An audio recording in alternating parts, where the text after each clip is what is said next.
if anyone has a prompt to something inspiring, go for it. Yeah. I could see a thought in my mind that I want to expose, that I only just saw, and it was like seemingly being in community, and then like what are the actual rules here, and sort of like being so used to like, okay, it's all completely and utterly laid out, I know exactly what is to be done, who to speak to, so to speak, and then like not knowing what the rules are. And so, for example, when we're talking in the kitchen, I'm just like, is this okay, you know, like in my mind or whatever, I have that sort of like feeling, like what's okay, what's not okay, and then I'm wanting to find out what the rules are or something. Like, okay, not wanting to step on anyone's toes or something like that. And then it was kind of like interesting in my mind, because I was like, oh, you want to know what the rules are, but often you want to break the rules, you know, at the same time. So it's like, well, you know, it's like the same belief. It's all the same thing. The two sides. Yeah, it's the two sides, but it's all just to keep guilt in my own mind, really. Because it was like, well, I don't know the rules, so I could be guilty because I might break one of the rules that I don't know. And then if I know the rules, I might end up breaking the rules anyway, so therefore I'm guilty either way. So it was just a way to keep guilt in my mind. So it was like, so does it really matter if I know the rules or not? Yeah, so how about releasing the guilt in your mind? Exactly. Yeah, so it's more... Then you might know what the guidance is. Yeah. Automatically. Yeah. Yeah, exactly. Yeah. Because like I felt like it was more like, I don't know,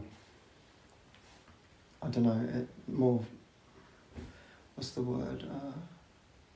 It's not relaxed, but it's more spontaneous.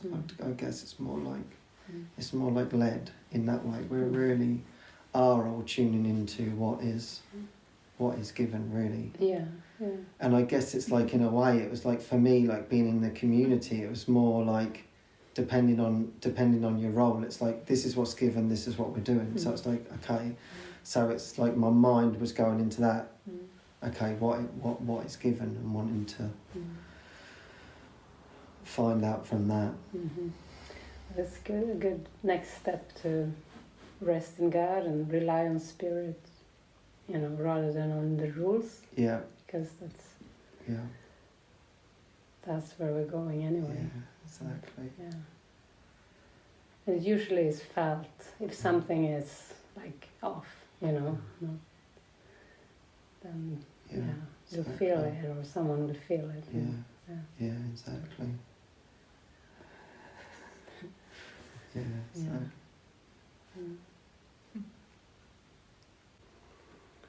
Did you have some things you wanted to express to Kenneth? Do you want to do it now? The things you shared earlier, but he had left for his call. Do you want to share it now? Kenneth? Yeah. Well, yeah. Well, that was before our kitchen meeting, where I just had this self-judgment, I guess, that you didn't like me. And when I remembered you had said something about a person that was hard to crack and a person that looked serious, and I was kind of taking that, but that's me, okay, so he doesn't like me, and and collecting evidence that you didn't like me. So and after I had shared that and kind of released it, then I met you in the kitchen, and then we had a good long chat.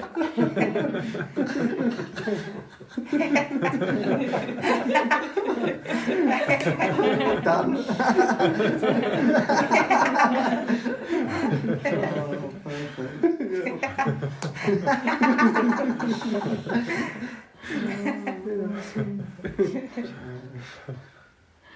So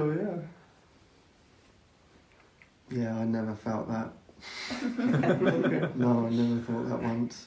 Wow. I've never had one thought I disliked you.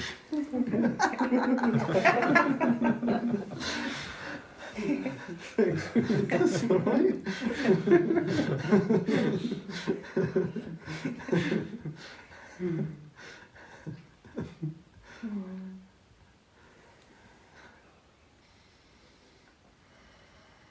It was so sweet because I was walking when they were talking and he says, "Are you one of those people that think they can cook? Like, in a way that think they have the ability to cook?" I just found that so sweet. I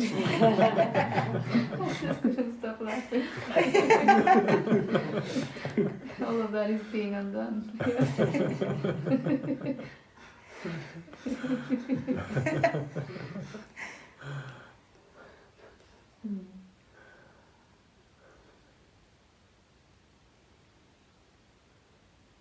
Yeah, we've even been guided to watch some movies in that theme. We watched Burnt, which is about a chef Yeah. who really thinks he's really good. But Yeah. has to let go of that concept in order to find happiness. And it's just beautiful, all the ways these images show up for us to clear. Yeah.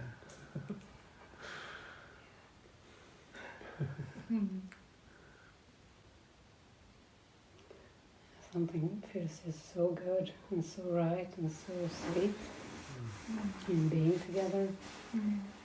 Yeah.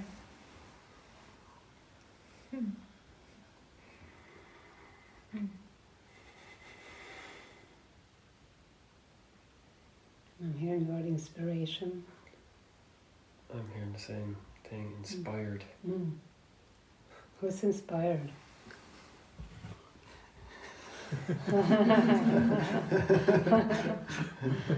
Who's inspired? That's what you said? Yeah, Oh, for sure. yeah, yeah. You inspired to share something? Oh, I'm inspired by forgiveness. Yeah. That's my inspiration right Yeah. now.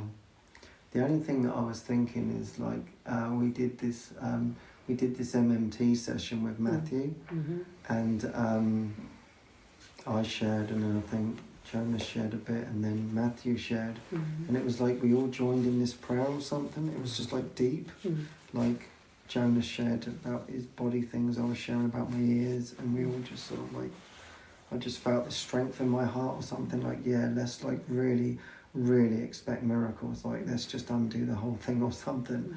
And then Anna was like, yeah, I join you in that prayer.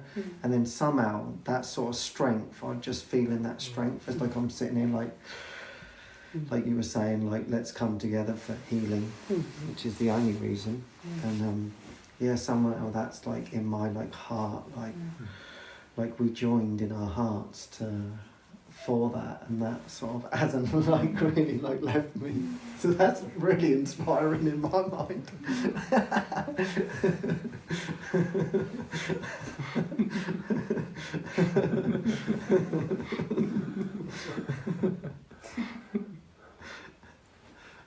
But yeah, I don't have any other thoughts to do something like that. No, it's not coming from me at the moment.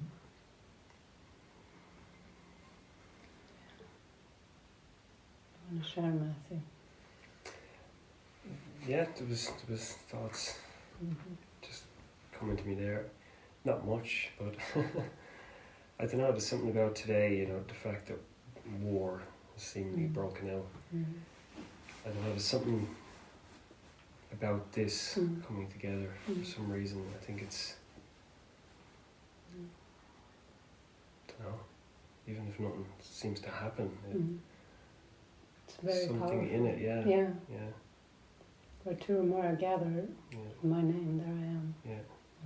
And it's palpable. Yeah. Yeah, it really is. Yeah.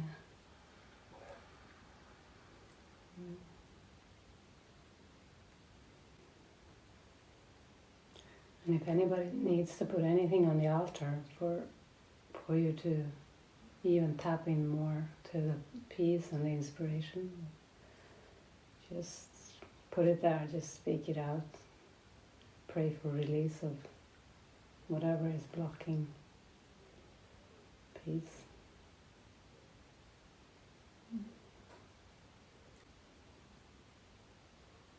Because in sharing it, it goes away. Just, exposing it. There's this fear too. When I feel so happy, this fear that don't be so happy because you can, afterwards we'll be sad. And then I start to feel, yeah, maybe I should not be so happy. Because if I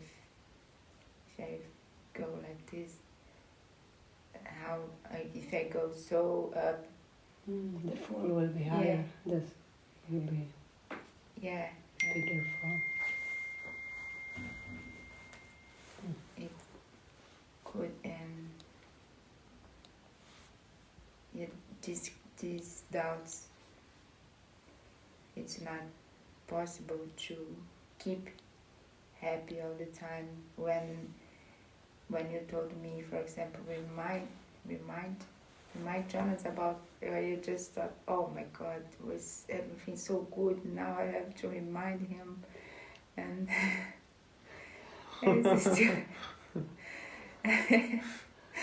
and then there's a place in my mind when I think to be happy, there's a specific way to be happy, and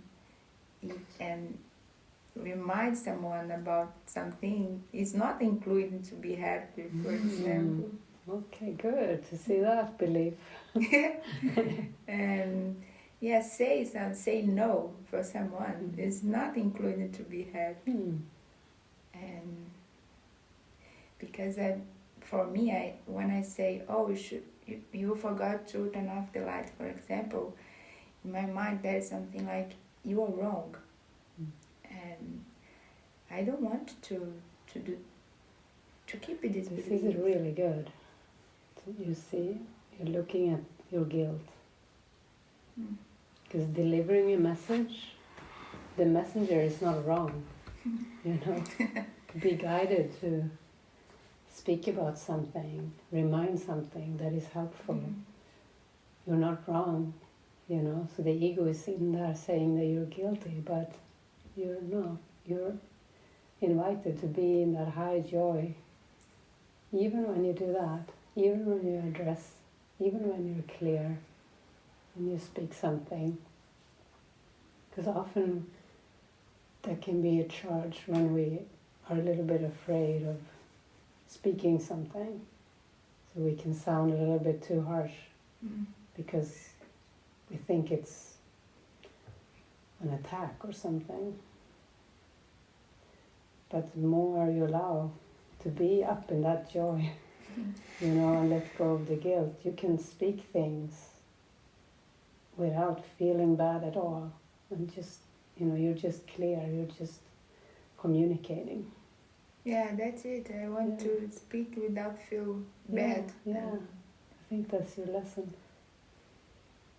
That's what you're learning. Thank you. Yeah. And someone once shared this image of when you're up on the top of the wave, you know, when you're up on that high happiness place. Okay, it can feel like you're gonna go down again, you know, and then you have to get up again. But the quicker way and the miracle makes you jump to the next wave. You know, just, okay, there is a new wave, but you can jump to it, and then to the next one, you know, you don't have to go down. It's amazing. Yeah. I don't need to do it. No. Yeah. Yeah. Like when they throw the flat rock, you know, in the water. Skipping stone. Yeah. Just trust the new top is coming, you know. And the miracle will just keep you stay up there.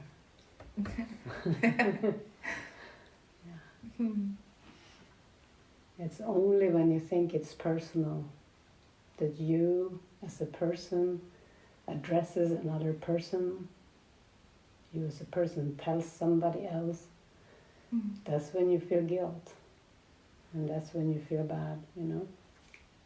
But when you don't feel that it is personal, that it's just communication, then you're happy, then you're free, you know.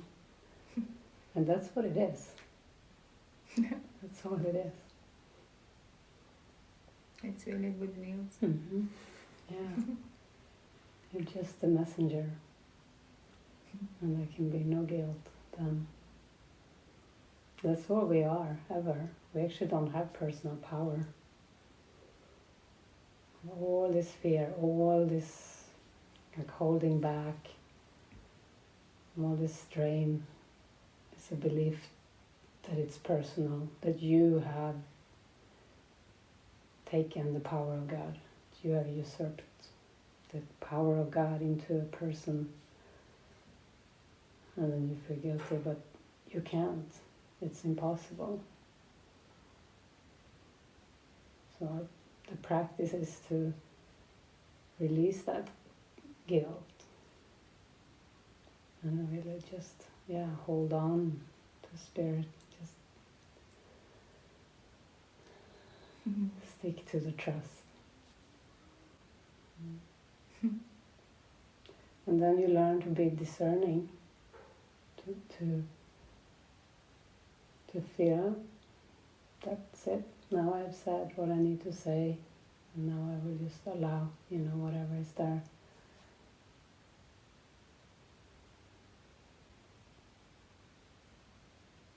Yeah, I feel like the love of spirit is so like mild. It's very powerful by the word mild. Feels so good. It's so soft and allowing and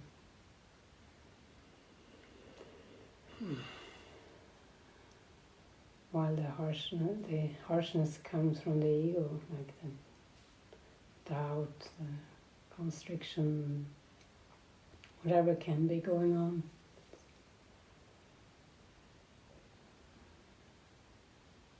Just to trust that that is not the voice of spirit when it feels like that.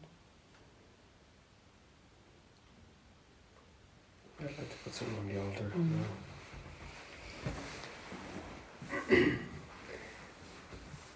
Just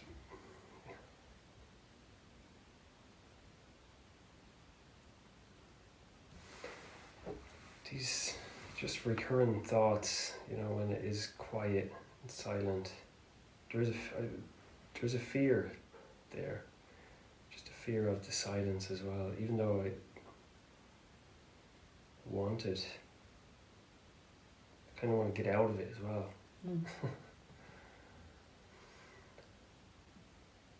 Seems to be always present in some form, some kind of self-conscious fear, I sometimes feel like a fraud as well, because I'm trying to, I always feel I'm trying to hide it, like it's subtle, but it's there constantly. The so-called private thoughts. It's what it is.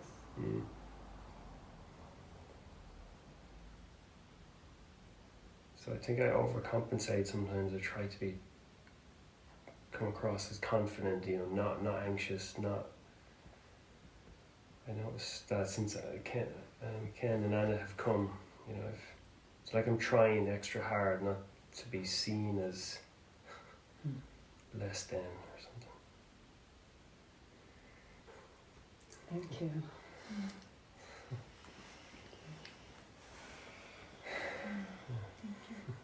It's on the altar of light.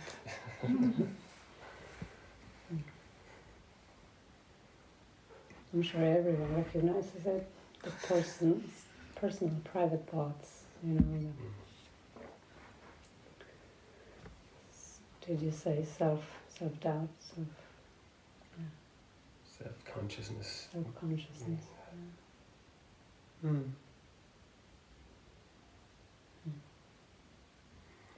I'd like to put something on the altar. I noticed this slight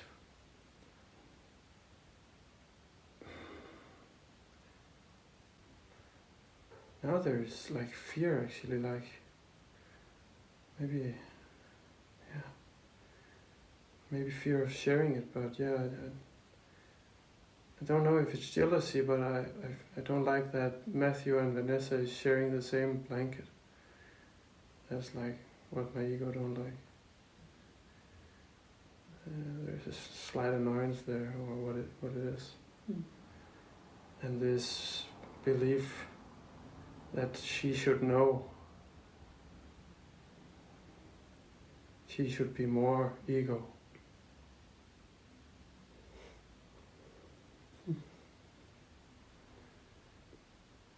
Yeah, and most of all, a little fear or something for sharing it. If you're not like harsh on yourself, if you would be very allowing, would you see what it is that you would like underneath that thought and perception? What I would like?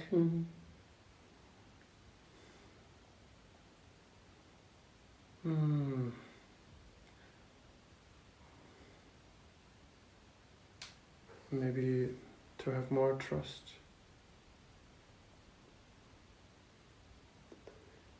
Yeah, that is good.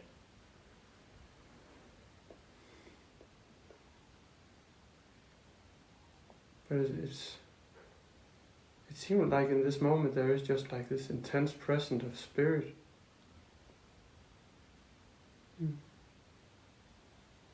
That is showing you just discomfort, and I can, like, it's allowance and discomfort at the same time. It's like you're looking at discomfort, you're facing. Yeah.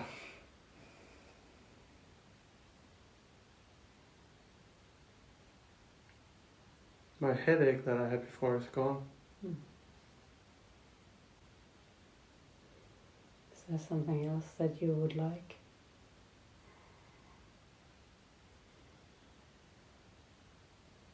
No, I think it's as good as it is. I feel like a little boy now.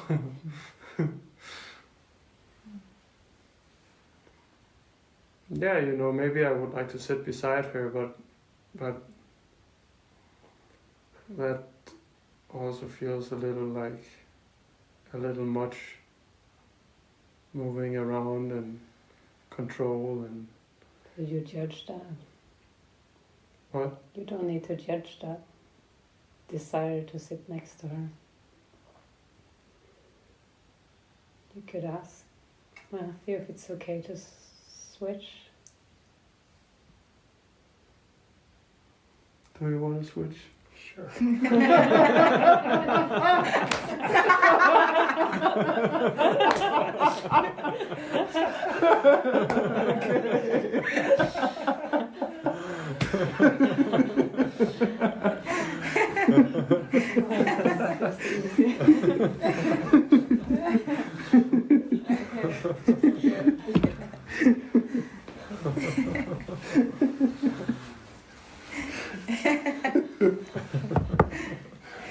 You make it so complicated.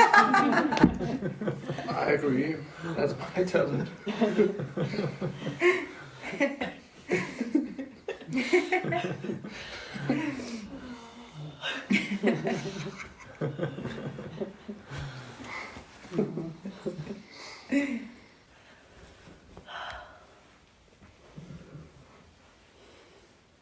There's just something about that demonstration of love, I can see it with you too as well. And even just that, like, it's okay. It's okay to...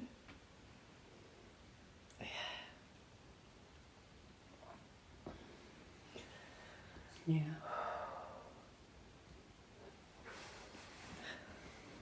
Yeah. I found it's very, very helpful to be very, very allowing, you know. 'Cause it's like this little child that is like, I don't get what I need, you know, and it's so easy to give it what it needs, just speak up about it, to allow that. Often there is this strict voice that says, no, that's not good, that's not spiritual. Yeah. I should be able to forgive this. My girlfriend is sharing blanket with another man. I should definitely forgive that. My perception is off. It's harsh, yeah. Instead to just say, I don't feel good about it. Can I sit there? You know, just to allow. It's so easy. Yeah.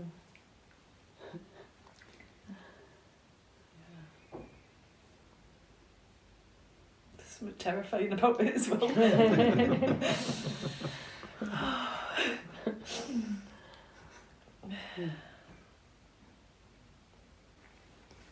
Yeah, I felt some healing when Vanessa shared, because it was interesting today, or I think it was today, but I had this thought that came to my mind, and it was like, I don't know why this came to me, but it was the word firm, being firm, and that thing like, you need to be firm with this one, or you need to be firm, yeah. And so for me, that wasn't like a very good word to use, because I really didn't know what that meant, and I thought I had an idea of what firmness was, and my idea of firmness was it just wasn't good. It was really, my mind was like, I'm the authority, and that's basically what the thought was, okay, that I'm the authority now, and what I'm going to say is what's going to happen, and like that is harsh, basically. It was like my mind said, okay, you have the what's the word? You have permission to be harsh now, yeah. And I don't know, something I could see, like, just from that word, that I'd lied to myself, and it was like, no, that's not what was being said. Like, my past interpreted what it meant, and then I delivered it from the past. And really, it was more about just being clear, really. But like what you were sharing, like, why can't you be, Vanessa sharing, like, no, I want to be happy when I can be happy when I share those things. And it was like the same as in my mind, like, this isn't a happy communication. And then just before that, you were sharing about the spirit's mildness, yeah. And I guess I've sort of beaten myself up a lot over this, and somehow I felt like there was a penny dropped, you know. It was like something sort of like there was another missing link to whatever it was. It's almost like there's this chain that's gone down, and I'm trying to trace it all the way down, because it's like, it seems like it's been my nemesis in a way. And then it felt like when she shared, this calmness came over me, and through the words of, the spirit's really actually mild. And I never thought that I could actually share, for example, a direction in joy, and mean it in a loving way, because of the fear of sharing that it was going to be harsh, and there was always going to be guilt involved, no matter what. So I was keeping it as a bind, even though I knew it was like what was given, so to speak. So if it's given, it is to serve the whole. But it was, instead, I chose to hold on to the guilt of it. And it was almost like you said, you can let go of that guilt. And it was like, I can't really describe like what happened, So I was just enjoying that, like, peace from that, like, I don't know, I've let myself off the hook or something.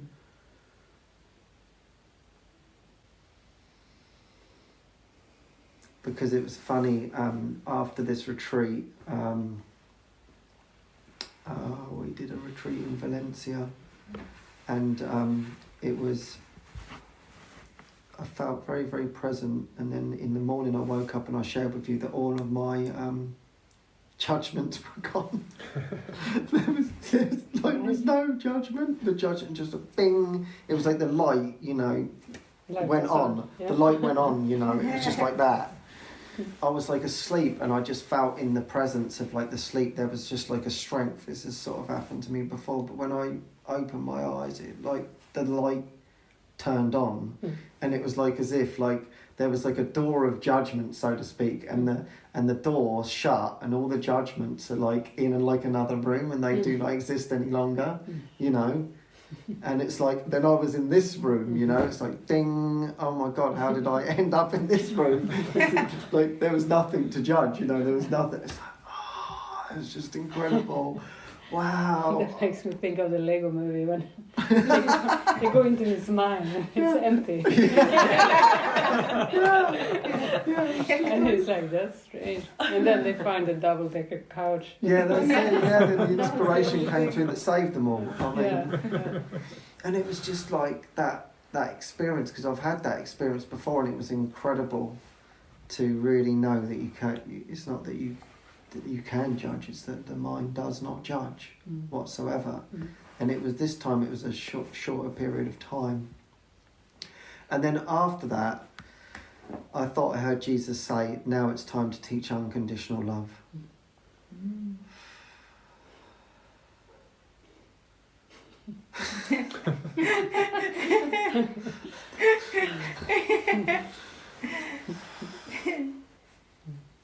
And somehow I guess I felt like that harshness was starting to leave. Yeah, because you shared another example from that retreat, I think, where you had to address the group. Yeah, I had to, yeah. You had to be... Yeah, I had to, yeah. Firm and clear. Yeah. Because they were off. Yeah. And the Spirit had you speak the truth. Yeah. That's authority. That's, and that's very loving. Yeah. That's unconditional love. Yeah. Yeah, I mean, I knew I had to every time. I've had to do that in the gathering. There was no, in those moments, there was no doubt, because I could just, feel. My heart was just like boom, boom, boom, boom, boom, and I just knew that like Jesus really needed to clear this up. It's like, that is off. So, and of course, the problem is because my mind is like, oh my God, don't come across as really... Because that's been the tendency. But each time I felt good afterwards. I didn't feel any guilt with what I shared. I felt completely like it was direct, it was clear, and I felt it was loving. But it's like my fear that I will slam someone and then it doesn't feel good. Yeah. So it's like I'm teetering around myself. But somehow it was, I don't know, like in Jesus saying it's time to teach unconditional love, there was like a new way coming in, like, but it was like when I just said that, then I knew it was for me, and I know that it was his love for me, because I know he loves me.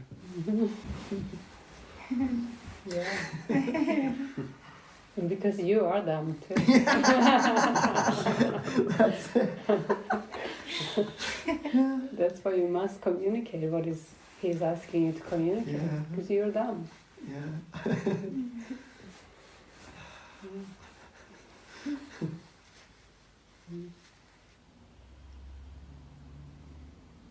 And this just came to mind.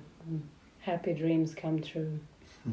Not because they are dreams, but only because they are happy. And so they must be loving.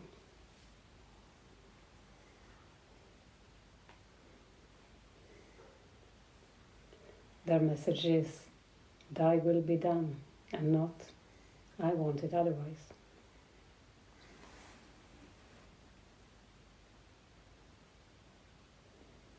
The alignment of means and purpose is an undertaking impossible for you to understand. You do not even realize you have accepted the Holy Spirit's purpose as your own, and you would merely bring unholy means to its accomplishment. The little faith it needed to change the purpose is all that is required to receive the means and use them. Well, I jumped right into a section. It is no dream to love your brother as yourself, nor is your holy relationship a dream. All that remains of dreams within it is that it is still a special relationship. Yet it is very useful to the Holy Spirit, who has a special function here. It will become the happy dream through which he can spread joy to thousands on thousands who believe that love is fear, not happiness. Let him fulfill the function that he gave to your relationship by accepting it for you, and nothing you will be wanting that would make of it what he would have it be. In other words, you will get everything you need when you let him fulfill the function that he gave to the relationship. Yeah, I love the happy dream section. Shall I read it a bit more? You guys want to hear a bit? I'd love to hear happy it. dream. It's actually a very short section. We could read the whole thing. Okay. Can I put something else on the altar Yeah, before we, sure, yeah. while this altar of light is available? The thing is, it's always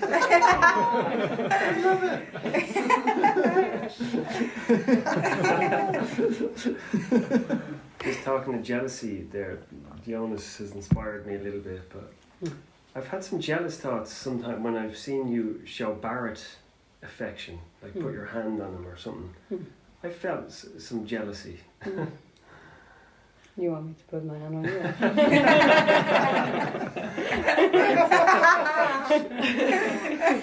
Yeah, it's like I want to be, what about me, Where it's funny when I hear myself saying that. It's like I want to be the favourite one or something. I think it's more of a mother thing than... Because I was always my mum's favourite. So. It was never said, but...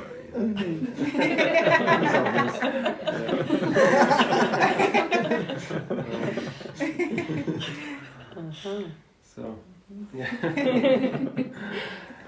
Yeah. So maybe that's it's on the altar. That's good. Yeah. It's like a dilemma that you are resolving. Yeah. Yeah. The belief that there is not enough love. Yeah. And that love is in form.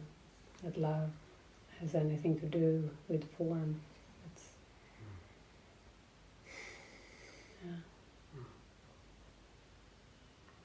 But isn't it competition as well, with my brother? Like, it is that too. Like I remember I expressed this kind of feeling before. Yeah, it's a lot of it has washed away. Like I'm really grateful. I've always felt very competitive in very hidden ways. Like I want to be the best. I want to be on top. I want to get the affection. I want to get.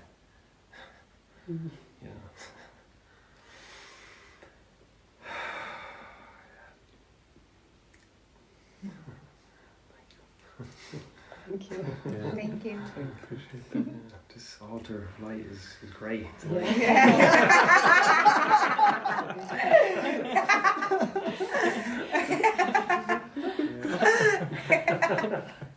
Yeah, let's use it.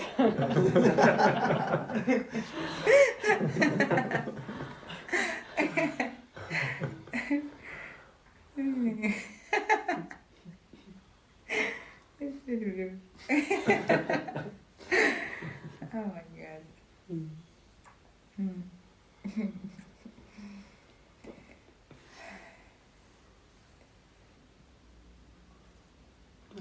always felt like a very, very extremely, very impersonal love with Barret.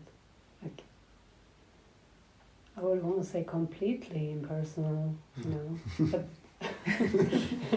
then there are maybe moments when that feeling isn't there. But in the beginning, we didn't even say each other's names because it was confusing. It was like, yeah. It still feels weird. Yeah. If I say Yeah. Jenny, I'm like, what? Yeah. It's not about a person. No, it's not a person. Wow. Yeah. Yeah.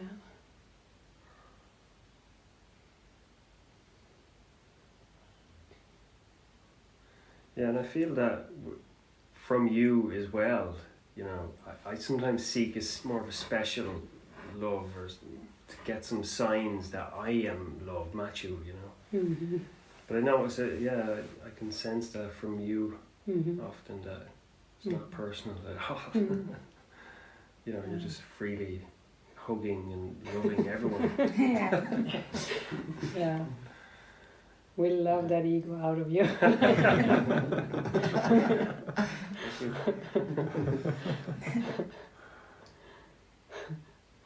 Squeeze it out. That's the beautiful thing. The world will end in laughter because it was a place of sorrow. It cannot end in any other way than through loving, laughter, joy, you know. That would be convinced then that there is nothing to cry about. I mean, yeah, selfishness will just evaporate.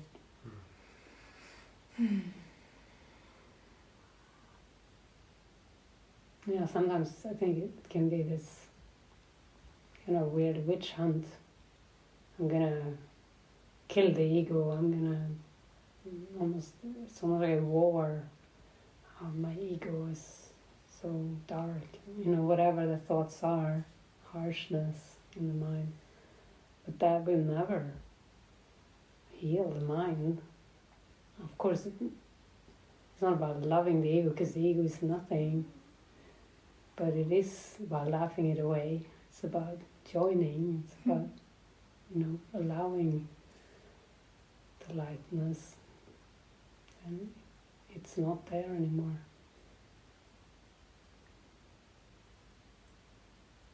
Because when you're battling and you're kind of feeling caught with the ego, it is like a war. The ego loves a fight. And you think you can fight it out of you or something. But that is the ego, like that thought. The ego is like, look calmly, like with forgiveness. It looks and judges not. You know, that's the only way to make it disappear. To see that it wasn't even there. Should we read it, or should we share the reading? Mm-hmm. The Happy Dream, Chapter 18, Section 5. Prepare you now for the undoing of what never was. If you already understood the difference between truth and illusion, the atonement would have no meaning. The holy instant, the holy relationship, the Holy Spirit's teaching, and all the means by which salvation is accomplished would have no purpose. For they are all but aspects of the plan to change your dreams of fear to happy dreams, from which you waken easily to knowledge. Put yourself not in charge of this, for you cannot distinguish between advance and retreat. Some of your greatest advances you have judged as failures, and some of your deepest retreats you have evaluated as success. Never approach the holy instant after you have tried to remove all fear and hatred from your mind. That is its function. Never attempt to overlook your guilt before you ask the Holy Spirit's help. That is His function. Your part is only to offer Him a little willingness to let Him remove all fear and hatred and to be forgiven. On your little faith, joined with His understanding, He will build your part in the atonement and make sure that you fulfill it easily. And with Him, you will build a ladder planted in the solid rock of faith and rising even to heaven, nor will you use it to ascend to heaven alone.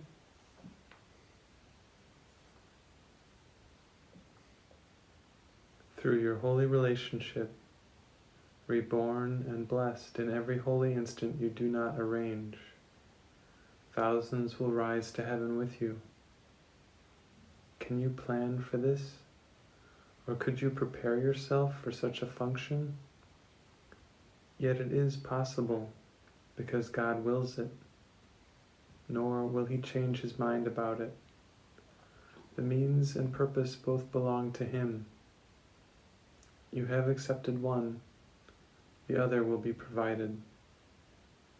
A purpose such as this, without the means, is inconceivable. He will provide the means to anyone who shares His purpose.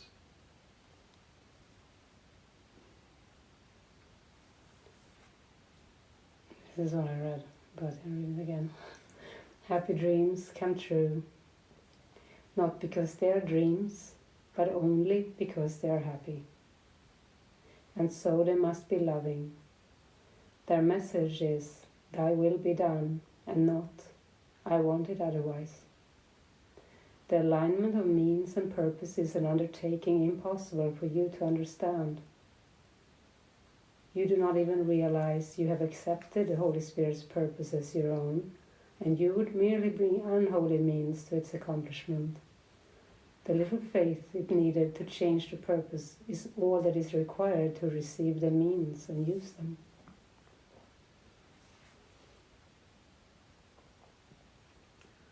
It is no dream to love your brother as yourself, nor is your holy relationship a dream. All that remains of dreams within it is that it is still a special relationship. Yet it is very useful to the Holy Spirit, who has a special function here. It will become the happy dream through which He can spread joy to thousands on thousands who believe that love is fear, not happiness. Let Him fulfill the function that He gave to your relationship by accepting it for you, and nothing will be wanting that would make of it what He would have it be.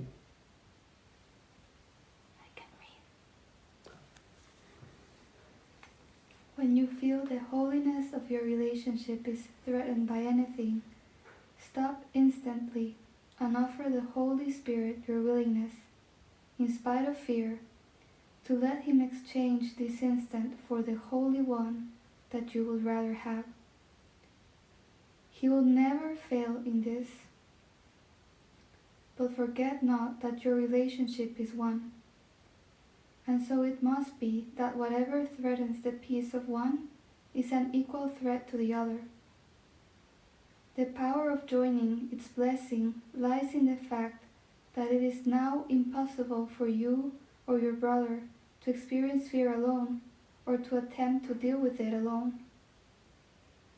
Never believe that this is necessary or even possible. Yet just as this is impossible, so is it equally impossible that the holy instant come to either of you without the other. And it will come to both at the request of either. Should I finish? I'll read the last one. Mm-hmm. Whoever is saner at the time the threat is perceived should remember how deep is his indebtedness to the other, and how much gratitude is due him, and be glad that he can pay his debt by bringing happiness to both. Let him remember this and say, I desire this holy instant for myself, that I may share it with my brother, whom I love. It is not possible that I can have it without him, or he without me, yet it is wholly possible for us to share it now, and so I choose this instant as the one to offer to the Holy Spirit, that his blessing may descend on us and keep us both in peace.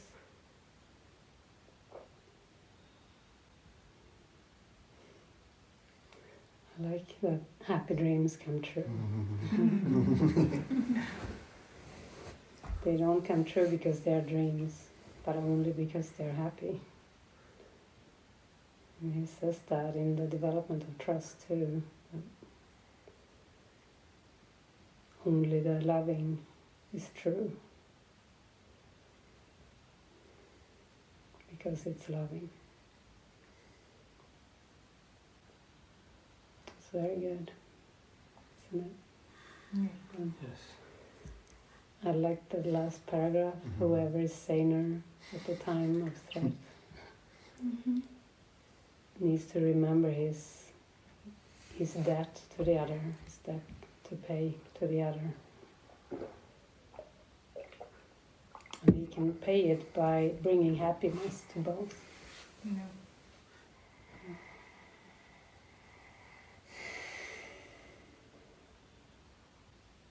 And it's like true selfishness with capital S. Like, I desire this holy instant for myself, that I may share it with my brother whom I love. Mm. I desire it for myself so that I can share it. The holy instant.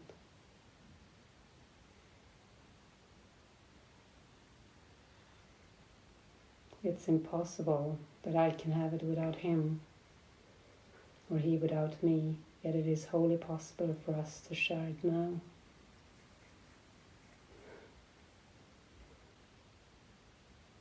And so I choose this instant as the one to offer to the Holy Spirit, that his blessing may descend on us and keep us all in peace.